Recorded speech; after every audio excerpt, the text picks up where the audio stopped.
on pourrait dire, là, par rapport aux médias. Je veux dire, ils vont faire valoir que, bon, ça y est, ils sont en grève, c'est juste pour eux autres, c'est très corporatiste, ils ne s'occupent pas du reste de la société, ils ne s'occupent pas de la classe moyenne. Ça me frustre à chaque fois. Je me dis, la classe moyenne, c'est qui?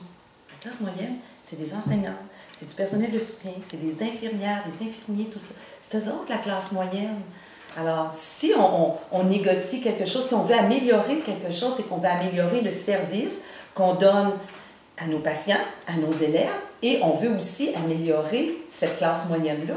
Alors, arrêtez de, je vais vous dire des fois aux journalistes, arrêtez de nous tomber sa tomate pour dire qu'on est contre la classe moyenne. C'est nous autres, la classe moyenne. Et les syndiqués, c'est tout le monde syndiqué.